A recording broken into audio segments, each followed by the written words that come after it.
was he there?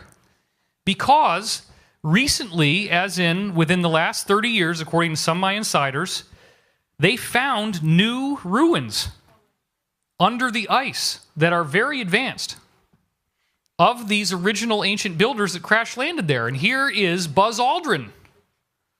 And there he is in the middle with his shirt that says, well, yeah, one of them says, "Get your ass to Mars." That's the one the woman is wearing. She's got the red bag. Her shirt says, "Get your ass to Mars." The other one says something similar. Destination Mars. Thank you. I can't really read it from here. Notice that they're on a Russian plane. You can't even charter an American plane in Antarctica. You had to go through Russia. And here it is right there on ABC, breaking news. Buzz Aldrin had to be evacuated from Antarctica. 86-year-old fell ill while visiting the South Pole. We didn't know why. And you're going to find out later, teaser, teaser, teaser, teaser. You're going to find out why he had to be taken out. It's amazing. Wait till you hear that bit. And there he is. It is actually true. If you watch the film Total Recall, Arnold actually does say at one point, "Get your ass to Mars." And it's such a weird, stupid one-liner that it became a shirt. Now, why? Think about this for a moment, folks. Buzz Aldrin, 33rd degree Mason, goes to Antarctica, advertising "Get your ass to Mars" on his shirt in all of the pictures. What's the relationship between Mars and Antarctica? Well, they know. That's what I'm trying to tell you. This is not accidental. This is on purpose. And notice that Mars is embedded inside what? The NASA logo. Whoa. They know what they're going to tell us over time, and they have to hide it out in the open, right? They have to tell you what they're doing. This is what they're doing. Antarctica and Mars are connected. Antarctica is where the survivors from Mars finally ended up before they became what we now call the Illuminati. Those people crash landed here 55,000 years ago. For 5,000 years, they built a huge civilization in what we now call the Sahara Desert. It became very technological. They spread out across the earth. They set up kingdoms in every continent, every country of the time. They were the leaders, the rulers. They had much bigger brains, much higher IQs, much better technology, and they subjugated the planet. And there was a catastrophe 50,000 years ago that wiped them out. And then they bounce back. And another catastrophe happens 25,000 years ago, wipes them out again. Then the third one was the one we associate with Atlantis. So that's how this works, and it's totally described in the Edgar Cayce readings. And there's so many things the Edgar Cayce readings has in common with this, it can't be an accident. So Corey gets this incredible body of information. He wasn't telling me what it was. He just said it's something about Antarctica, but I can't release it. And I mean, we knew there was ruins down there, but I didn't know that these excavations were so active and new. And then finally, I get a briefing, and he can tell me, and this happens right before we're about to go for a Gaiam taping. And so we make it into episodes, and then we also integrated it into what became Endgame Part 1 and 2. Part 1, I go into Pizzagate. Part 2, I go into Antarctica. But not with all the rest of the stuff I'm going to tell you today. So if you've read Endgame 2, that will really help, because I'm not going to go through all this again. I'm just going to repeat myself. But the point is, we start to release this information that they found these ruins in Antarctica, that the ruins were technologically advanced, that they found some very cool stuff there. And then we start to hear that there's a plan to release this, and this is actually part of what the Alliance wants to do. Now, I don't want to diss the Alliance. I think it's awesome that they've stood up against the Cabal, and they're bringing the Cabal down, and they want to give us disclosure.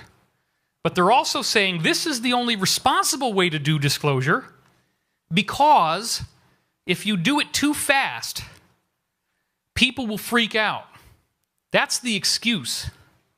The reality is that if we got full disclosure with the data dumps, all the data that there is, then the vast majority of everybody in the Alliance has got unspeakable crimes associated with them, because heroes can turn. You could have somebody working for Hitler in Nazi Germany who then becomes a defector and comes to the U.S. in this case. If you want to think of Hitler as bad, U.S. is good, even though ultimately, as I've said, the Cabal seems to have been controlling both sides of World War II, and there's some really good data on that. Some people are going to be shocked when I say that, but not you guys. You're like, yeah, okay. U.S. Nazis, same thing. Right, got it. No big deal. Nobody's like, I don't see any faces doing that. So let's just go with this nice Victorian paradigm of U.S. good, Nazis bad.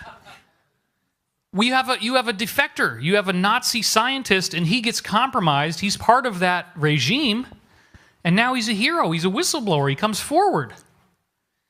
So please, if you are aware that this stuff starts to happen and this video ends up going all over the internet, let's try to give these people some amnesty, for God's sake. If they are in the alliance and they're risking their lives to save our butts, they deserve a second chance because they are now heroes. Can I get an amen on that?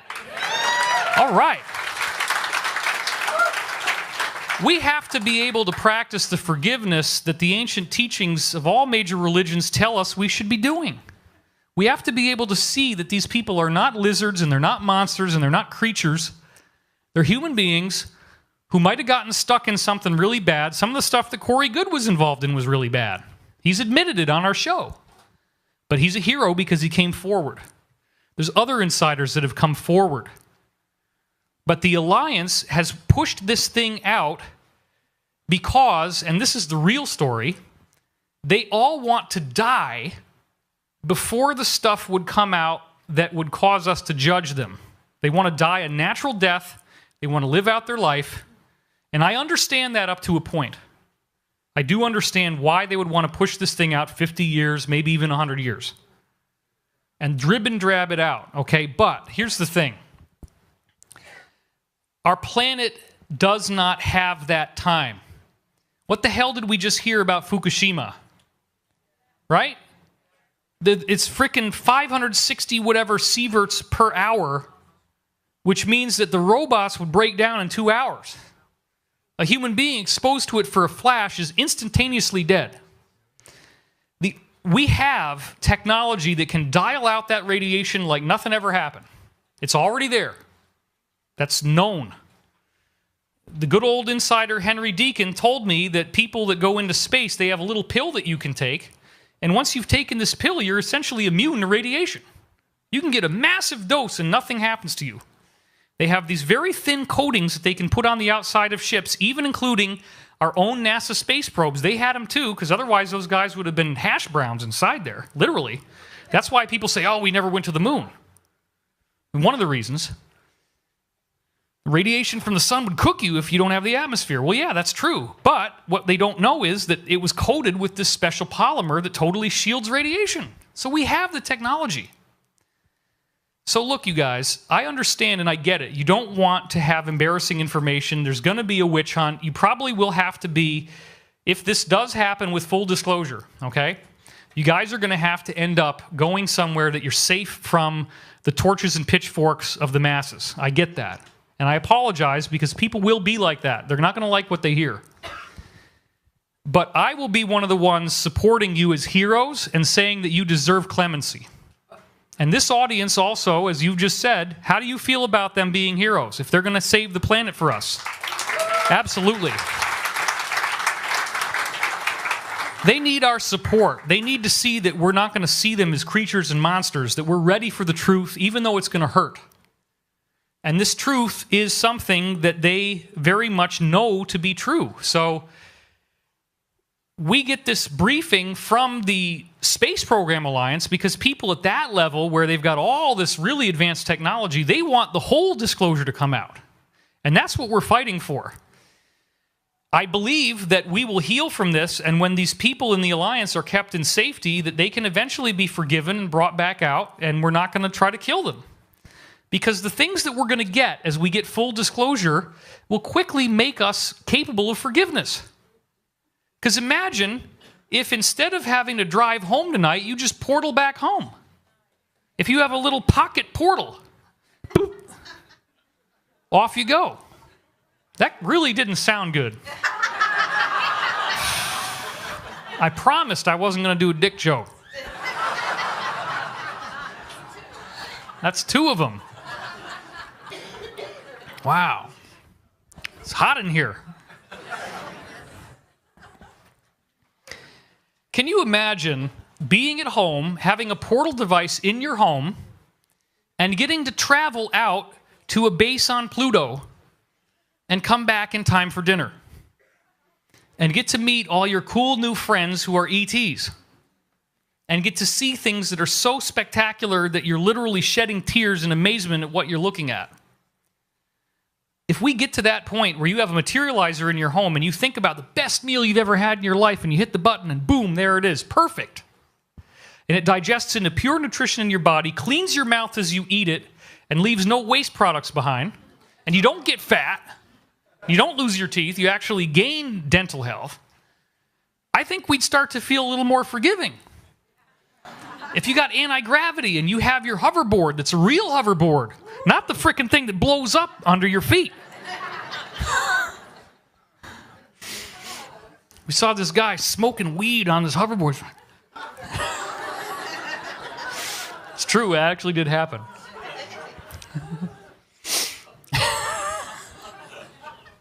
Gotta have fun with this, right? It's really hot in here, so we'll try not to touch my nose. You remember the other videos where I'm always doing this all the time? It itches, but I'm not touching it.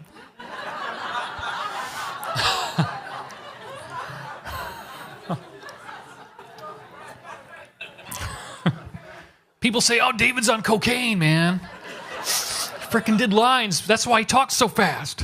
No. It's blisteringly hot in here, okay? Even up there, you can feel the heat. It's like it just radiates down from the ceiling. There's a lot of bodies in this room. So we do all this intel. We get all this stuff put together. And the Alliance people are pushing Corey like crazy, which means he's pushing me like crazy. We've got to get this out. We've got to get this out. We've got to get this out.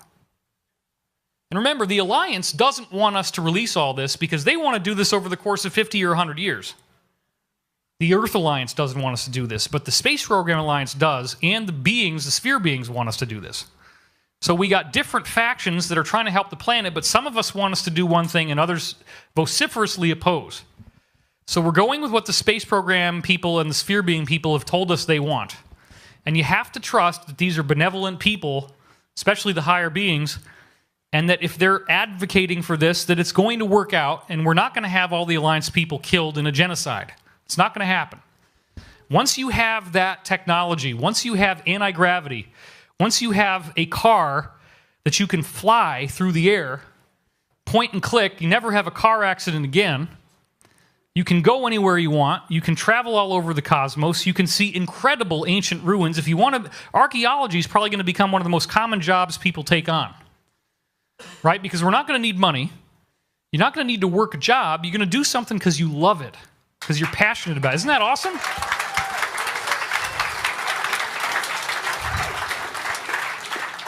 I would definitely get my ass to Mars. I want to see those pyramids. I want to see that face. I'm going to put on my spelunking hat with a little light on it and a pick, and I'm going to be in there frickin' looking for stuff. There's entire areas inside the Earth of ancient cities that they've barely even explored because they don't have the staff. With all this technology just sitting around waiting for us to look at. They need the numbers, they need the population of people who are going to be proactive enough to want to investigate this stuff. That's a good thing. The way that society will change is so dramatic we can barely even imagine. And how exciting it is for me to be standing on this stage with you tonight, disclosing what may be the very last stages before we finally get the truth.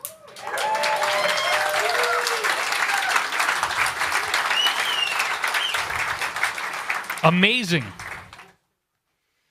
Ah, David's a conspiracy theorist, man. Nothing's ever going to happen. He's just lying. He's just trying to sell books. Yeah, right. Like, selling books makes a lot of money. The publishing industry is basically dead. I still do it because I want to get information out, but it's basically, when you add up the hours that it takes, it's almost not much more than minimum wage, really, honestly. And I'm one of the top-selling authors, so anybody else who's writing a book, you know, please help them buy their book because they need it, okay? It's like nobody makes money writing books anymore. It's almost a dead art. So, if this was just a story, just a conspiracy theory, it doesn't explain, okay, why did Buzz Aldrin go down there? Why did John Kerry go down there? Why did the Pope go down there? Yeah. I mean, this is all the Black Pope, right? Some of this is classified. A lot of these people didn't go on a public basis, but they're all going down there. They're all really excited about this. So we're told, hurry. And it freaked me out. I mean, I worked my butt off, and we got it out on December 11th. And literally, I am not kidding. Well, this is the video that we made a few days later, and it was wildly successful. Over 1 million unique views. So this really got out to the public big time. 2 hours after my article came out is when the first thing showed up. And, big plug here, if you go to dwilcock.com, the actual mixed and mastered MP3 of Endgame is available. You just put your email address in. It's free. You can listen to it in the car. It's awesome. And also, thank you. And it's really important to do those emails because they have been hacking my site like crazy. We had to turn off the entire discussion forum. We had to delete 10 years worth of, well, we have it in the hard drive on our server, but we had to take it offline. 10 years worth of everybody's discussions because somebody put malware somewhere in there and Google says, oh, your site links to malware. You must be hacked. Oh, we're going to ban you. So this is how they take your site offline. All you got to do is have a discussion forum or a comment section, and one thing goes in, and you're done.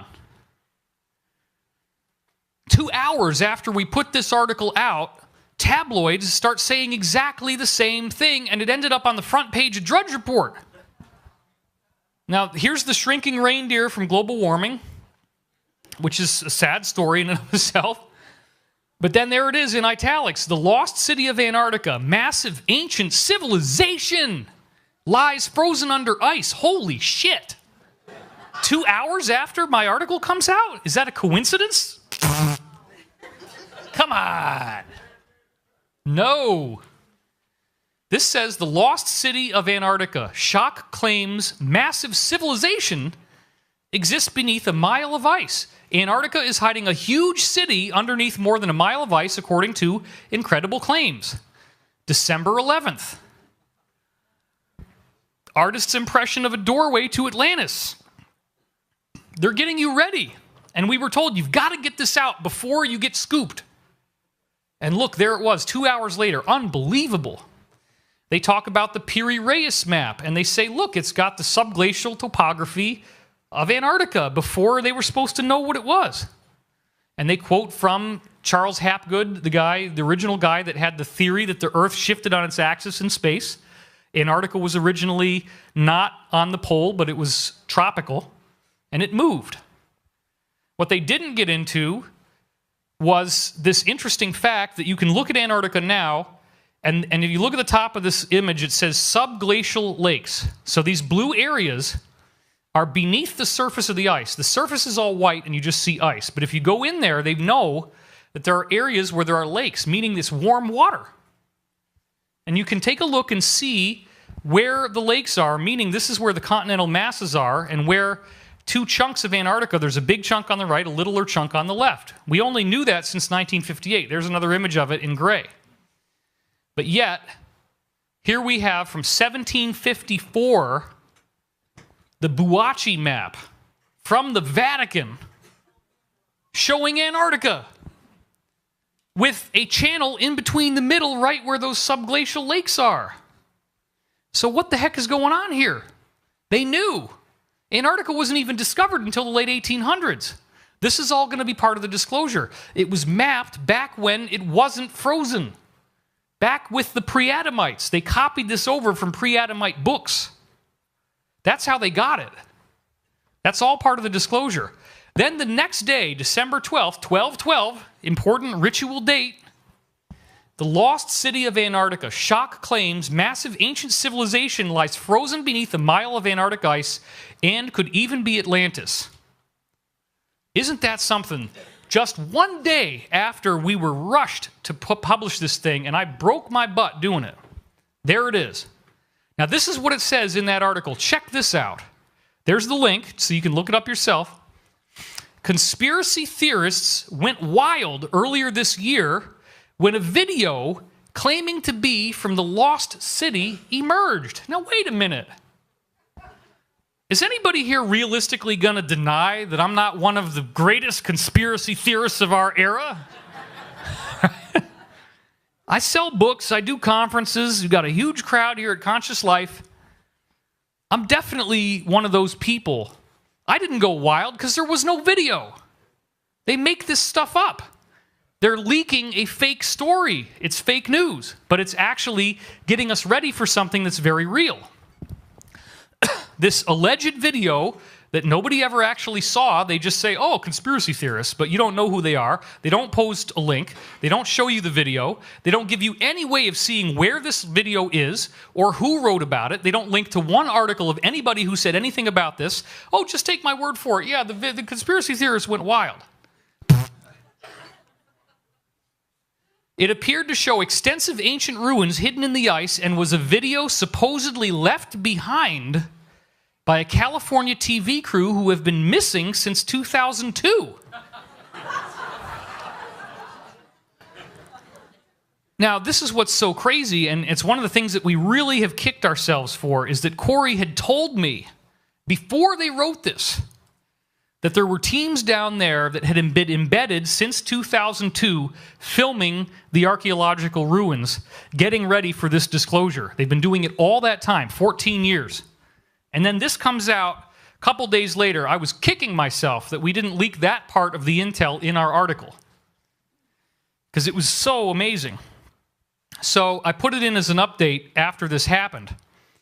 So that crew is still down there now. They've been making documentaries for 14 years, and notice it's the year after 9/11.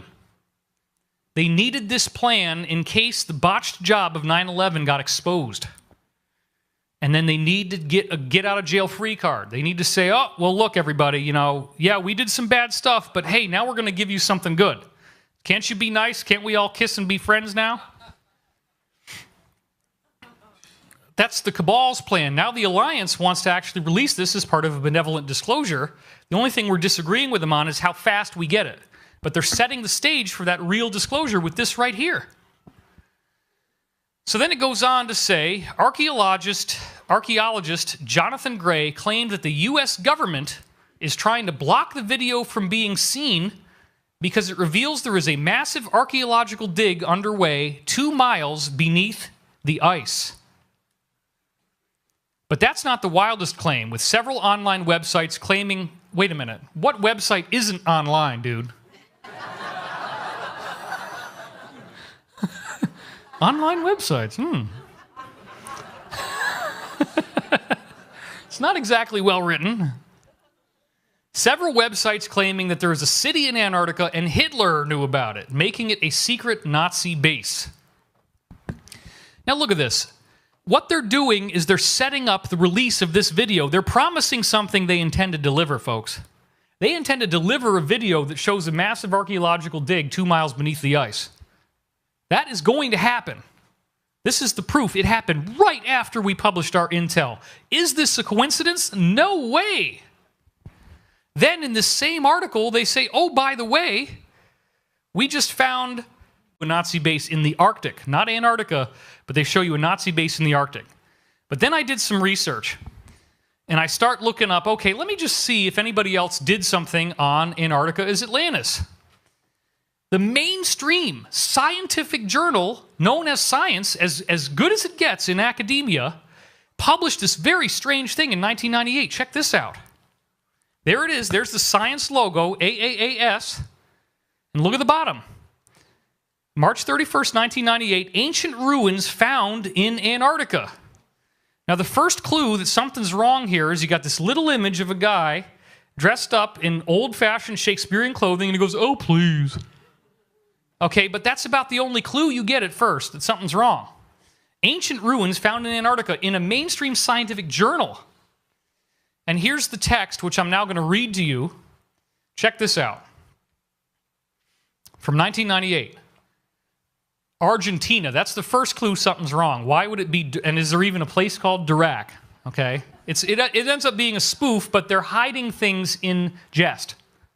Scientists, this is in Science Journal, okay?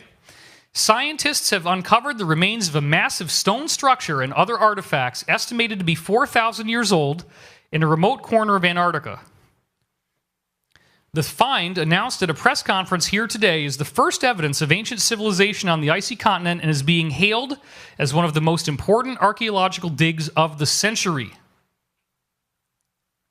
Working in dwindling light just before Antarctica's first sunset of the year in mid-February, a team led by geologist Scott Amundsen of Wyoming State University came across the rubble of a stone building roughly the size of Rome's ancient amphitheater.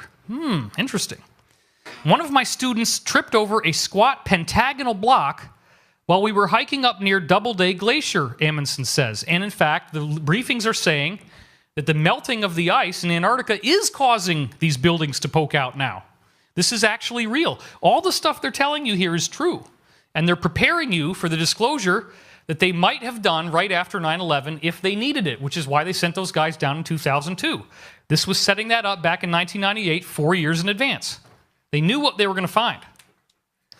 Doubleday, the glacier, has been receding at an estimated 3 meters per year for the last century, and the last geologic expeditions that they are going to talk about visited it in the 1920s. Previous researchers could have easily missed it, Amundsen says, because there wasn't very many of them. The team worked deep into March, well after the normal end of the field season. So far, the researchers have uncovered the foundations of a massive columned structure that may have stood as high as 30 meters, says group member Harvey Sampson, who last year had proved by DNA analysis that Piltdown Man was not an elaborate hoax, but in fact the skeleton of the murdered St. Nicholas, the last Russian Tsar. Science Now, April 1st,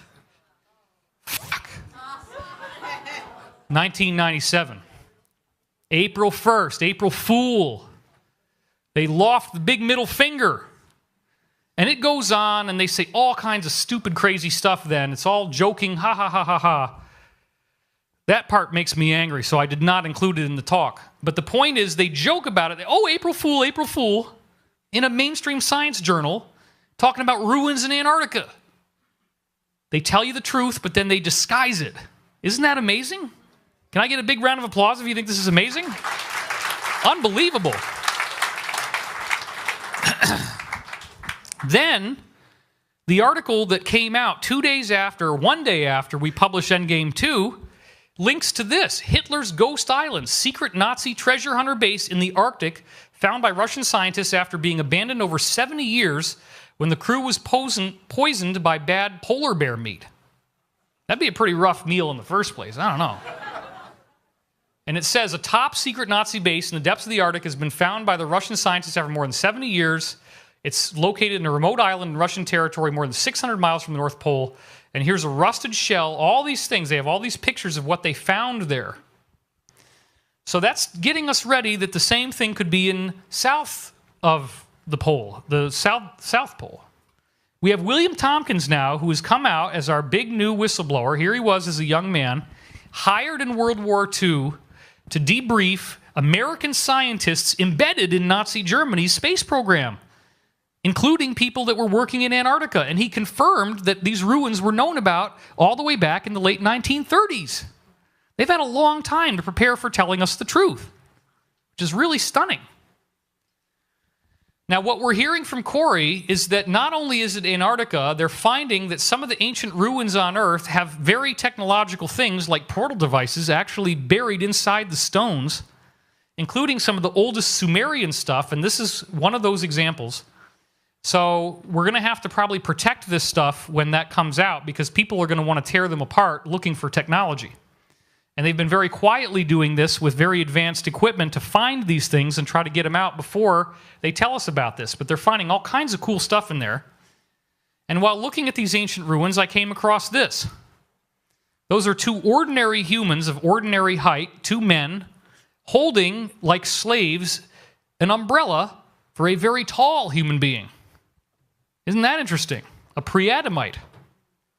One of these elongated skull guys. One of the giants. There's more proof. One of the things Corey's intel has told us is that they are going to show us rooms that are just literally lined with gold, floors, walls, and ceilings with all this gorgeous inlay. And Corey actually got to see that stuff. And so there's this place, I believe it's in Indonesia, called Baodong, that has a very similar type of a look to it. Not exactly the same, but close. And people go there to pray, and of course all that gold is going to have amazing energy. It's going to be a very energetic spot. You can see how beautiful this is. Corey was picked up by a craft like this, and that's one of the ways that he got taken to Antarctica. This is from the MIC group, the Military Industrial Complex Secret Space Program. And when he was down there with the Anshar and with other things, this is a forensic reconstruction of what it looks like in one of the real bases. You got these triangular craft down there, all kinds of excavations going on. And then this is the art that we commissioned for Endgame 2. This is what they actually do. They're digging holes through the ice, and you see these buildings down there. So I'm going to zoom in selectively on certain parts of this. If you look carefully, you can see there's an obelisk up at the top in the ice. And then there's these ruins, which he said they do look like Pumapunku in Peru. And specifically, the briefing was that Pumapunku was sort of like an extraterrestrial UN. A lot of different groups met there. And this was very likely another place like that. These ruins, this is sort of what we're going to see when they first release it, something like this. You notice there's a bulldozer in there, and then they got a little tunnel in the back, and there's rails going up. And then when we go down from there, we see this little guy on the left. That's a steam blower. It generates steam, and they use that to melt the ice. And then you see on that wooden cart, they're hauling out the body of a mastodon. So they're finding lots of prehistoric animals underneath the ice. And they're also finding all these pre-Adamite bodies. Now, isn't it interesting that the Cabal, the largest object in Washington, D.C., is the Washington Monument, an obelisk, an Egyptian obelisk, which is an emulation of stuff that's over 2 billion years old, that's all over our solar system and beyond. They still worship the same gods. They still have the same religion. They keep building the same structures in honor of the very oldest stuff they ever found. That's not an accident. Just like the Statue of Liberty is the female goddess Isis, her torch is the sacred mystery schools. They must keep the flame lit, just like in the Olympics. They always got to have the Olympic torch burning. They never let it go out. And then her book is the book of the sacred mystery teachings. And then the crown, the rays coming off her head, is the fact that she's ascended. She's a god or goddess. So they hide it out in the open with things like the Statue of Liberty, which is the female version, and the obelisk being the male version, because this is their religion. It's a mystery school religion. So these pre-Adamites bred with people, regular people on Earth, and they had a whole different, there were different types of hybrids they made, and some of the hybrids were human-size height, but retained the elongated skulls and had less hair. And this includes Egyptian pharaohs. This is Akhenaten and Nefertiti's daughter, Meritaten. Notice she has no hair and a very elongated skull. I've talked about this extensively. There's the family of Akhenaten and Nefertiti and their kids with all the pre-Adamite features. They were the survivors of this catastrophe after Atlantis. They didn't all die. Some of them lived in Europe and Asia. Some of them lived in the Americas. They didn't actually form back into contact with each other until approximately the 1600s or 1700s, based on ships that crossed the Atlantic. But they went into hiding. They were the gods in Mesoamerica as well, and then when the conquerors came, they fled into the jungles and underground bases they still had, and they hid out. And then they eventually migrated back over to Europe, and they all pretty much now seem to be living in the Vatican, but they still have warring factions. The beings that have been found under the ice are mummified. This is actually a real mummy. Not one of the pre-Adamites, obviously, but this is kind of what you're going to see that they look like. And this is Pompeii, and so Pompeii, of course, is where volcanic gases of very high temperature flash burned everybody, and they immediately died, and their images were captured in the ash. And so this is real people that were captured that way, and so they're calling this Pompeii under ice. One of the crazy things, now this is a sculpture, okay, it's not real, but they find all kinds of chimeras. Half human, half animal hybrids, which is exactly what Edgar Cayce's readings said the Atlanteans were doing, and is part of what made them wicked and caused the flood, is you're not supposed to do this. They were hybridizing human DNA with animals, and then they were creating these slaves that they used for work. And they were treated very, very badly.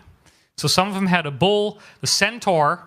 Yeah, it's funny, yeah. I mean, I put that in to make you laugh, but the point is, why do we have all these records of this stuff?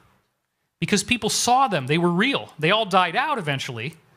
But for a time, these beings did exist. So we still have the records of them. When you actually go into the real stuff deep underground, this is the kind of things you see. These gorgeous pillars with light all up and down. And one of the things from Corey's briefing was that one of the plans that they have for partial disclosure is that they will tell us about ETs. And the first group they were planning on telling us about is called the Tall Whites. And this is what they look like right here. Charles Hall is the whistleblower who's gotten into this. Now, they were hoping, this is more the cabal groups, hoping that they could introduce us to these guys, force us to learn a brand new language, that's the Tall White language, and force us to learn their religion, and then basically worship them as our gods. Good luck with that. I don't think that's going to work. But that's one of the things they hoped for. So this is brand new art that you're probably going to see it again tomorrow. Corey allowed me to use it for this talk. These are Anshar egg-shaped craft, the Anshar of the Inner Earth Alliance that we talked about last night. Nobody's ever seen this until right now. They're gigantic. Now look at the size of these eggs, and there's little stairwells going into them, and then there's people way, way down at the bottom. Okay? And I'm going to zoom in on those people even more. You can get a sense of the enormousness of these craft. Why is it not wanting to do that? Okay, well, there they go. Okay, let me back up again because I went through that too fast. So these are huge craft that are egg-shaped, obviously anti-gravity, and Corey was taken down there on an expedition, and this is what he saw. Over in the background, you have an excavation site, so we're going to zoom in on that first. The excavation site has trucks, steam blowers, and then you'll notice that what we're seeing here is some kind of obelisk or pyramid that's being steamed out of the ice. Notice the point of the pyramid. You see that? The white pyramid sticking up with the beams pointing at it and all the steam around it. That's what he was seeing. And then over here, where the snow is, on the bottom, we have people walking up out of the craft. Corey was one of them, and there's the building poking out. You see that corner on the right. That's the corner of a big stone megalithic building. And they had already been pulling out pre-Adamite bodies, and they'd laid them out on the ice, because this is a new expedition. This is new archaeology they're doing here. So what they see there is these bodies of giants wearing these curious outfits, and Corey got to see them up close with the mummified look that I told you before, and he said these bodies were really thrashed. Because remember, these people died in a flood, and then if that's not bad enough, earthquake and flood, then they freeze and are frozen into ice, which becomes Antarctica. So this is what he saw when he was there, and nobody's ever seen this until right now. So, all of this was fascinating enough on its own. And then I called up Pete Peterson, and I had a dialogue with him on the phone about what Corey had told me, but I didn't really want to tell him anything. I just said, what do you know about anything interesting going on in Antarctica? And boy, oh boy, did that open up the bottle, uncork the bottle, and pour up a nice big drink. Holy smokes. So, the first thing that he told me when he started the briefing dealt with 15,000 human bodies. And this is a morbid but true thing that I'm authorized to tell you. Not really sure why, but let me get this pointer out of the way here. Put that down there. He was told that he was called and asked what to do for 15,000 dead bodies, and explained that they were casualties suffered after the Alliance was going after underground bases. So what this means is that the Alliance is to try to save the planet, to try to stop these people from trying to kill everybody with nukes or viruses or economic collapse or any of the things they're trying to do. The Alliance has been on an industrial scale getting everybody in these underground bases to either surrender or be wiped out. And some of them are getting wiped out. And so they call Pete up and they say, hey, Pete, you're the expert. We got 15,000 dead bodies. What should we do with them to get rid of them? And you got to understand, military guys can joke about stuff like this. So what he told me was that they've called in the Canadian Marines for some of these bases, and they've run through half a trailer of ammunition. So there's a big shooting war going on. This is the World War III. It's just all happening in these places we're not supposed to know about. It's going on right now. That's a great deal of damage. Half a trailer of ammunition is a ton of ammunition. It is set up so that individual soldiers do not know whether they fired real rounds or blanks. And he said this was also done in World War II to reduce psychological impact. Now, I've heard people think this is not true. Then he told them, okay, get an LST boat. It's a military boat. You can fit 120 Abrams tanks in one of these LST boats. So it's very large. Let me get this thing out of the way. 500 troops can fit in one of the boats. And you can sail the bodies out to sea, fit them up with concrete galoshes, and feed the sharks. So that was his brilliant idea about how to get rid of 15,000 bodies. So this is how the briefing starts. You can see we're already like really in the ozone layer here. Very strange stuff. And again, it's morbid, but this is a real war. And what they're doing is they're cleaning up all this stuff first before we ever hear about it. So that there's not going to be a whole lot of work left to do on the surface. And by the time we actually get disclosure, they've already solved most of the problems and the war has been won. Isn't that interesting? And that's a good thing. That's a good thing because what that means is the rumors that we've heard over the years about the destruction of underground bases is true, and that it's now gotten to the point where the cabal is almost completely gone. There's just a few little remnants left, and they're being wiped out as we speak. It's amazing. And he's telling me this just a few days after it starts raining in California. And it's eliminated our drought. That's the alliance too. I've been telling everybody that I know online and my friends, when we see it rain in California for days at a time, that's when we know the cabal's been defeated. And that's what's happening. It's fantastic. So he said that's been happening. This is Corey's confirmation. He said that people have been locking, this is what Corey said after I told him what Pete told me, people have been locking themselves inside these protected underground facilities. The Alliance is cutting through the doors with blowtorches. They're arresting people and removing them off the premises, but if they resist violently, then a shooting war results. And Marine expeditionary forces are clearing out the bases. One of the problems that happened, according to Pete and Corey, is that some of these Marines were not vetted out on extraterrestrials, and they go into these underground bases and they see 8-foot or even 10-foot, 12-foot tall reptilian, demonic-looking beings fighting against them with guns. And the psychological shock has been huge, so there's a lot of these soldiers that are now in counseling because they were shocked to see these non-human Dracos.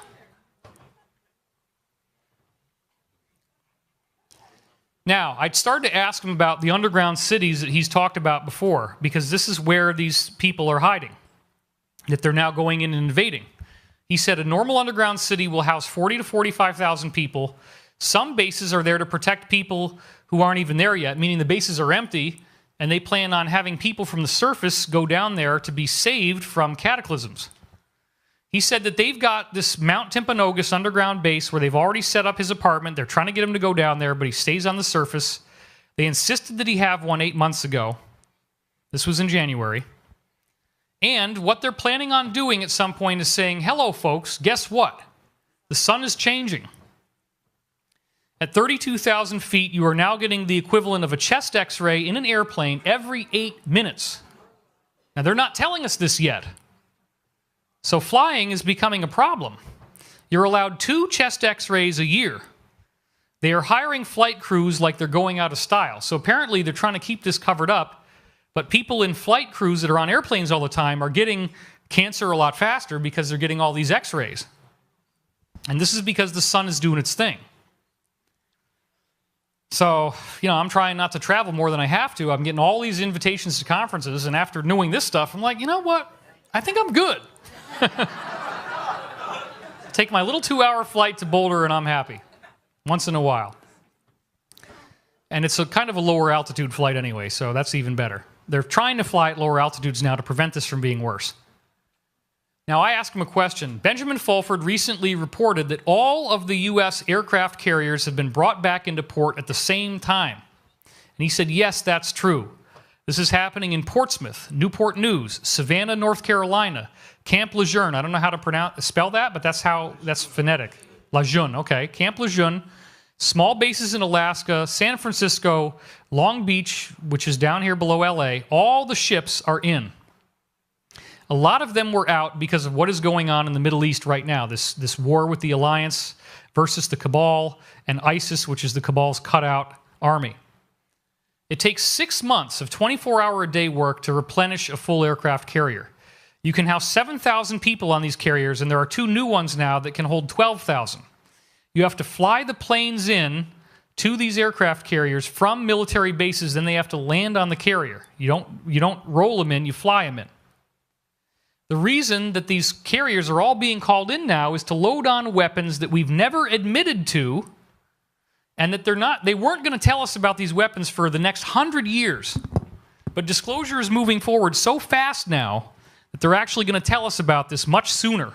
You see now why I wanted to leak all this intel for the first time right here on stage with the security guard? Okay? This is very sensitive intel, and you guys are the very first people to ever hear this. Isn't that awesome?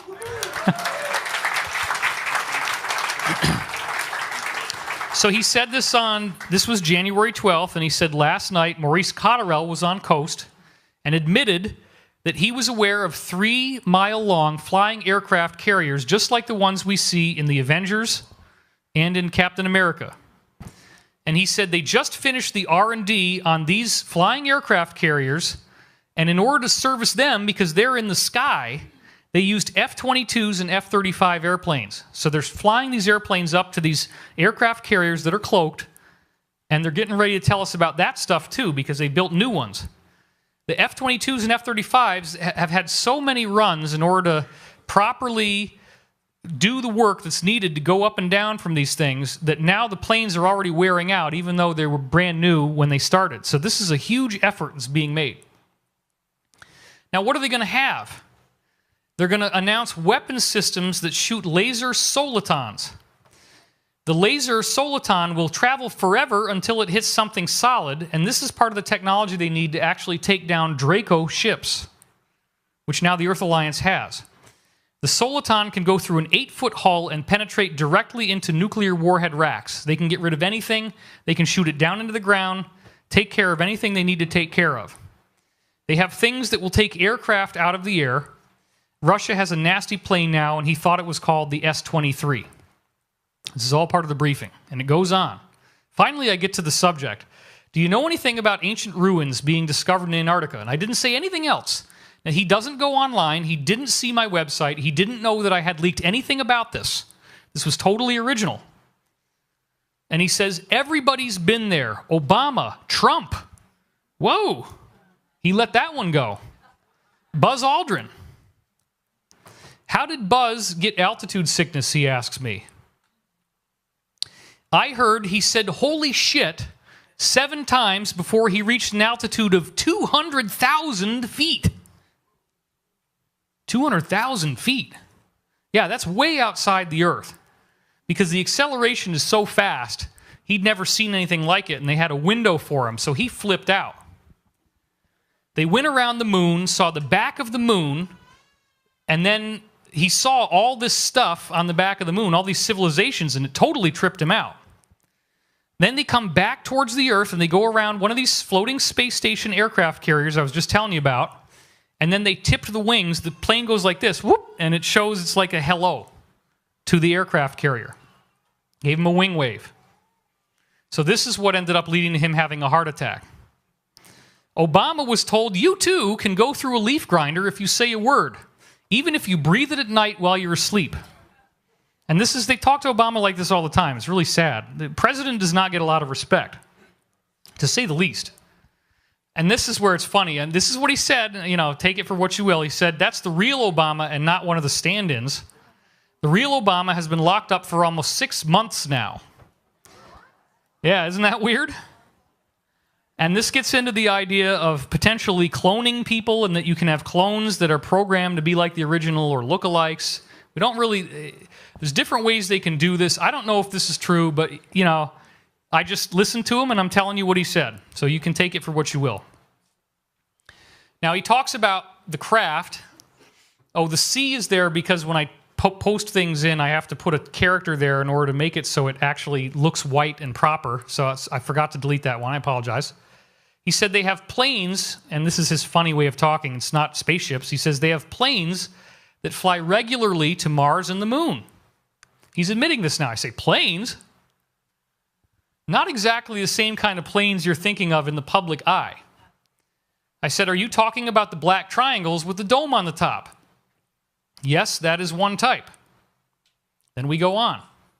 And the darts, and I explain what the darts are. That's what Corey's been describing. We had images of it last night, if you want to see that talk. He said that is another type. I can't mention anything unless you already know what it is. So basically, I have to know the answer first, and then he'll confirm that it's true, and that's how he's able to stay alive. He can't tell me anything I didn't already know. Now, this was really cool. This made me feel amazing. He told me, and I'm typing as fast as I can what he's saying, you, David, are considered a hero to the Alliance. Isn't that awesome?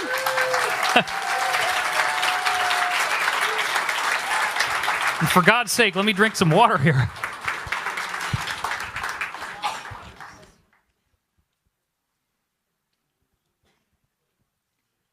He said the people in the Alliance would love to disclose the things that you, David, are disclosing, but when they try, they end up making fat sharks.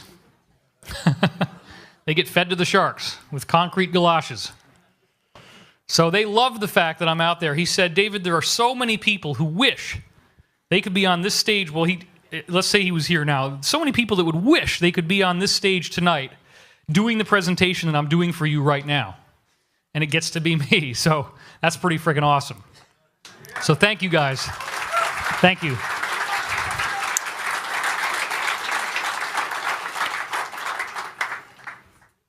Okay, let's go on. So let's get back to this thing about the aircraft carriers. What exactly are they loading onto these ships? He said they have weapon systems that weren't set to be disclosed for 100 years. That's what they're loading in carriers and airplanes.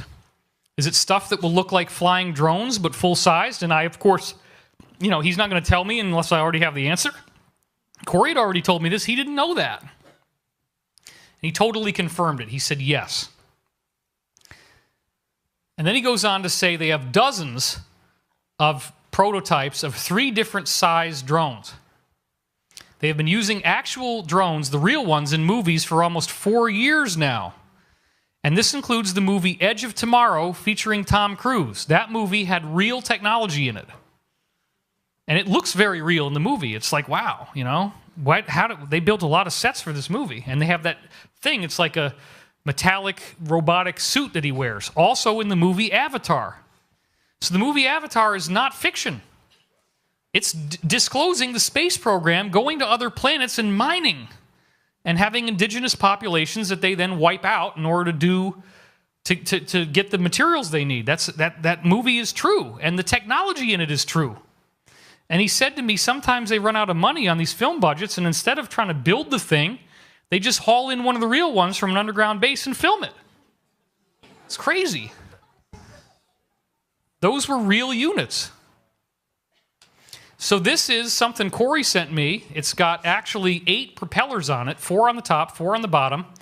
It is a powered drone. And so one of the things that Corey's disclosure has said is that they are planning on releasing these craft to the public eye soon. And it's going to start with propellers, and then when they get to the point that they declassify anti-gravity, then they're just going to take off the propellers. They're already built modularly to take off the propellers and stick on the anti-gravity cells. So this is going to be something that we're going to see very soon as part of the disclosure. So again, if this stuff really starts to happen, you heard it here first. Why would all the other stuff I'm saying then be wrong? This is how we're going to get full disclosure. This is why we were told, tell the people everything. Because we're not going to wait 50 years for this, so that these guys are more worried about that they don't ever want to possibly get in trouble while we have things that need urgent attention on Earth right now. So full disclosure. Absolutely.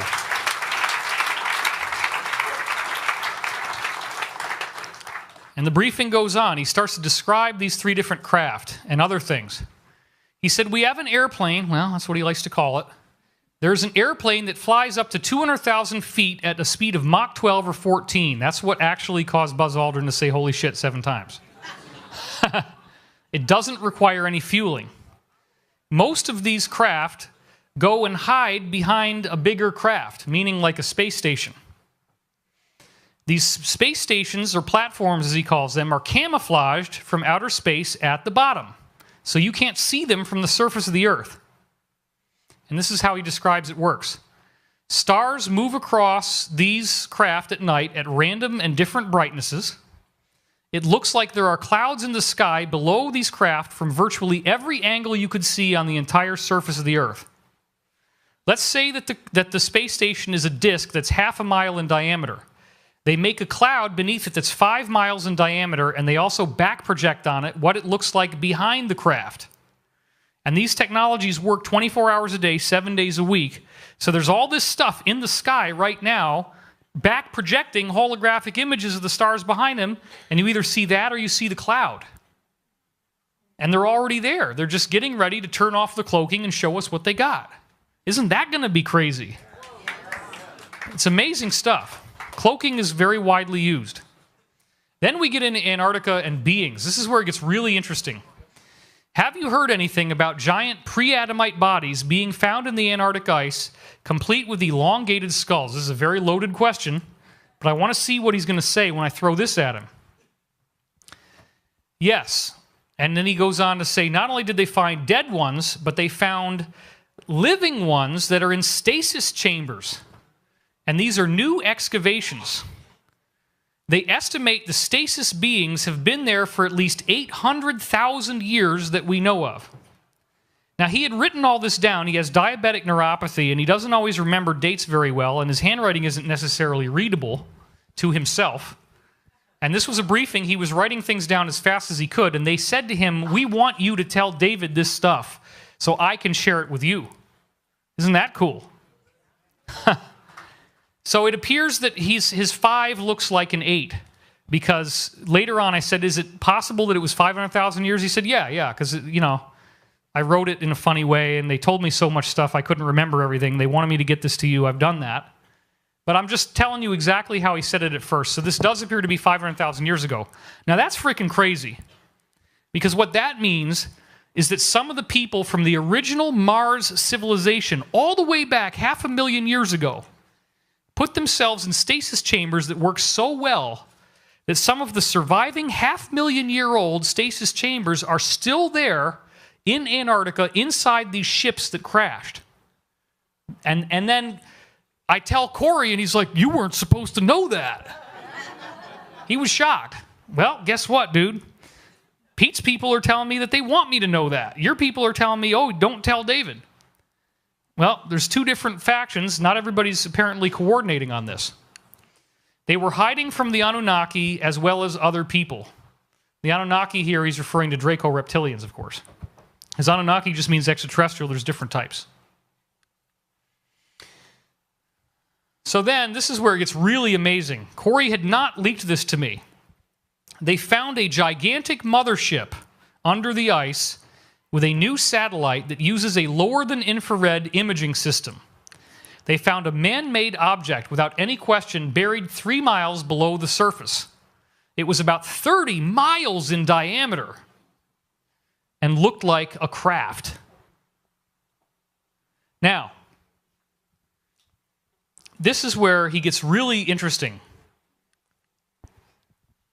How did they get down to this craft? Now that they find it, and it fairly was recently, apparently, that they found it. How did they get down there? He said they made some things that shot large plastic bags of water down that 3-mile chute as they dig the chute, and then they flash boil it with microwaves, and they eliminate the first 40 feet of ice on top of these things of snow. So in other words, the bag gets dropped, they have very high-powered microwaves, they hit the bag with the waves, suddenly it turns into steam, and the steam evaporates the ice, and that's how they dig down to the craft. I explained this to Corey. He said, wow, you weren't supposed to know that either. Then they followed it with pictures. So they start taking pictures of the craft. Obviously, we're not seeing them. They found round ports, rectangular ports, square ports, knobs, antenna bumps, sensor bumps, telescope bumps. This was a huge thing. It was obviously a craft. Craft were taking off from two different directions, the front and the back of the mothership. It had little holes in it where craft would go in and out. The craft would come in from two directions, and they would cross over one on top of the other inside the craft on conveyor belts. So this was a little bit more complex than what he explained. I'll give it to you in more detail. He said some are on the top half of the craft, another on the bottom. So what this means is the craft has a hole on one side, a hole on the other side. There's a conveyor belt with sockets in the shape of different types of UFOs. The UFO literally drops into the craft, it sits in the socket nicely, and then the conveyor belt moves forward, and another socket shows up, and then that one pops in, and it goes on and on like this. And what was amazing was that I go back to Corey with all this stuff. Well, let's get to that in a second. First, he had more to say. Those things, these motherships, will take craft that we've already seen and call UFOs, and they actually can hold them inside. The motherships are set to hold a craft that would be the shape and size of sliding panels that slide around on this thing. Sometimes, I was typing so fast, that one isn't very clear. But he's talking about the sliding conveyor belt. The thing on the inside goes in, the socket goes in, and then it rotates by 90 degrees and turns into the conveyor belt. So it kind of pops out like little egg holders. Now you've got a big hole on the side. They take off out of the front and go in the back. And then I say, I have other intel that suggests they found a craft that had crash-landed near ancient builder race ruins in Antarctica, and that they had to cannibalize their craft in order to build a settlement. Have you heard anything like that? And he said yes, he confirmed that was true. And then he said they also found an active city of 35 to 40,000 people who were still alive inside those craft after all this time, still living in there. Isn't that crazy? That was the big thing everyone went down to look at, and they wanted to meet some of these new people. We apparently are revered by them. Corey then confirmed this was true, but said that they actually are afraid of us because of our warlike nature. They consider us to be the relatives of their great-great 800,000-year-old ancestors, which again, he had the number wrong, it's 500,000 years old. But we are like long-distant cousins, and so they see us as their long-lost family, and they're very excited about that. Everything we have in still orbit, meaning all the classified space stations and stuff, is now hanging over Antarctica and looking to the other side to look for all these artifacts, because now it's like fully active. This wasn't known about before. It's fairly new. So, Corey then, I go to him and I say, Corey, did you hear about a 30-mile wide mothership? And he said, yes. And then he tells me that actually there was 3 of them that have been discovered. And the code names for these ships, believe it or not, are the Nina, the Pinta, and the Santa Maria. It's the original remnant of the fallen angels, the Luciferian people, the pre-Adamites. They're tall with elongated skulls that turned into what we now call the Illuminati, that are actually still running the planet, or they were up until this alliance thing happened. Corey confirms the 3 motherships. He confirms the sockets. Well, he didn't know about the sockets, actually. That was new to him. But he confirmed that they held multiple spaceships inside, and those spaceships could go outside the Earth's atmosphere, but they didn't have enough fuel to travel outside the solar system. So they stayed within our solar system, and then the Draco were warring with them, so they really didn't leave the Earth. But he said some of the craft that were found inside the motherships were like the Vimanas, and they looked like depictions that we see in Vedic artwork, and some of them look like what we see in Tibet, the stupas. Very interesting. So we have these ruins down there, and Corey has said, and Pete has said, that the plan is that they wanted to roll this out slowly. They start with a very conventional thing of it's just ruins and it's just humans. They didn't want us to see the giants right away because that's too much, too fast. But now I'm telling you about that part. And then eventually they reveal that they have a secret space program. They reveal the craft that they used to fly Buzz Aldrin around the backside of the moon, causing him to have a heart attack. Then they say, oh, isn't it interesting? We found ruins like this also on Mars and on the moon. They look very similar, which I showed you pictures of already. Then they're opening it up to full disclosure, and at some point we start finding out about ETs. And the reason why they're doing this is that this is the cosmic history of the Illuminati. This is what they believe to be their lineage, that they came from the exploded planet and from Mars and from Saturn. That's why it's called the Cult of Saturn or Kronos. And they use the Saturn logo all over the place. The Rolling Stones have that album, Their Satanic Majesty's Request. Yes, that was the title. And it has Saturn right sitting there on the top in the image. So now I'm going to summarize this for you. It's a little after 10:30, so I didn't run that far over. Evidently, this is what Pete was saying as a summary, and this is his own words that I transcribed. Evidently, it will change our entire world forever, just knowing the information. My problem and your problem, and for the people in this audience, and the military knew that they were going to be talking to you when he said this, my problem and your problem is for us, this is normal stuff. It's cool, but we can handle it. We don't realize what a huge impact this will have on most people. We may also end up adding things to what we hear based on our own personal beliefs, and we need to avoid that.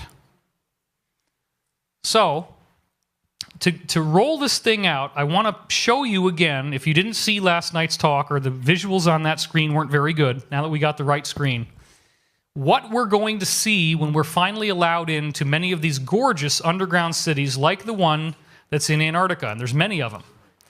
Now, this is stuff that Corey found online that looks very similar to what he actually saw, so probably whoever did this art was getting some kind of telepathic download based on the reality of what's down there, and they see this psychically and then they draw it. Or maybe they have another lifetime or some kind of, maybe they're being visited. Who knows? This is an example of what it looks like inside the underground areas. They do have caves and vegetation and running water and forms of light caused by light-emitting bacteria on the surface. We see stuff like this. We see caves with water, and then they hollow out those areas and they build facilities in them, and that's where they live, these underground beings. This is another one that he said looks fairly close to what he actually saw. Again, this was kind of randomly done by an artist, telepathically most likely. Another example of an artist getting really close without actually having seen it, telepathically, most likely. And then this is one of the early commissions that we got. It wasn't entirely accurate. There isn't really enough stuff there. There's too much rock. But it was fairly close. It was the first attempt we made. And some of the new stuff, this is one of the brand new ones that he just commissioned. And nobody's seen it before, except for last night. This is the Anshar craft. You see the bell craft. You see the cigar-shaped craft. You see these huge pillars filled with lights because people are living in those pillars of rock. There's cities along the ground. There's domes with glowing light. And the light is like opaque so that you can't see inside. Gives them some privacy. Then you also have these egg-shaped craft that I showed you before. And that's down there on the right, the egg-shaped.